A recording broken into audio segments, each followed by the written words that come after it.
And speaking of whistleblowers, former NSA contractor Edward Snowden had some special visitors travel all the way to Moscow to meet with him this week. FBI whistleblower Jesslyn Radack, NSA whistleblower Thomas Drake, former CIA analyst Ray McGovern, and FBI whistleblower Colleen Rowley met Snowden in a secret location. They are the first Americans known to have met him since he was granted asylum in Russia in August. They traveled to Moscow to present Snowden with the Sam Adams Award for Integrity and Intelligence. Also, Lon Snowden, Edward's father, arrived at the Sheremetyevo airport this morning. Lon has yet to meet with his son, but is planning to see him in the next couple of days. RT's Kevin Owen caught up with a group of whistleblowers earlier today for a sort of meeting of the minds. Here's a wrap-up of that conversation. Well, you know, some would call them veteran whistleblowers. Jesslyn Radack, Thomas Andrews Drake, Ray McGovern, Colleen Rowley all sat around the table with me earlier to tell me their experiences of whistleblowing themselves and how they were treated then by the authorities as a result. Just earlier, they'd met Edward Snowden at an undisclosed location here in Russia. We're still under heavy security to present him with the Sam Adams Award that's been presented annually since 2002 to intelligence professionals who've taken a stand for integrity and ethics for what they see is the greater good. Incidentally, Samuel A. Adams was a CIA whistleblower during the Vietnam War. Now, we've been extensively covering Edward Snowden's story on RT for a long time. The first thing I wanted to ask was, how was he? I thought he looked great. He seemed very centered and brilliant, smart, funny, very engaged. I thought he looked very well. Then, of course, the obvious question was, given the time Edward Snowden's now had to reflect on what he's done, did he have any regrets?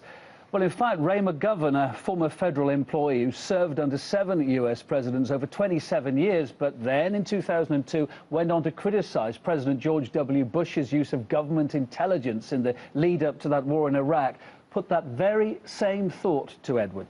This is an extraordinary person. He's made his peace with what he did. He's convinced that what he did was right. He has no regrets. And he's willing to face whatever the future holds for him. Is that the person you saw in front of your colleague? Yes, actually we discussed this integrity and intelligence issue quite extensively. And we talked about prior examples of great people in history that had themselves been under this type of pressure, and he's remarkably centered. Then thoughts went to, what about the future? Well, I asked them if Edward Snowden had shared any of his plans for the immediate or long-term future. Their response focused on the future reforms he's paved the way for now by his revelations. I think his primary concern is about reform, not about his future or what's going to happen to him, but more about having the reform that is beginning, that has begun in the United States, and more importantly, or just as importantly, around the world, because it really is a global issue to the extent that the NSA is spying on everybody, friend or foe, and that conversation needs to continue. And also, people need to realize that there's a greater issue of human rights that is brought up by asylum, and the fact that a number of people involved in his case, like Sarah Harrison, Glenn Greenwald, Laura Poitras, people are having trouble even moving around and getting where they're going. I can speak personally and say, we weren't worried about coming into your country. We are worried about getting back into our own country. And that should not be the case. The irony is the United States has abandoned the rule of law. It's unchained itself from its very own constitution, the mechanism by which we govern ourselves.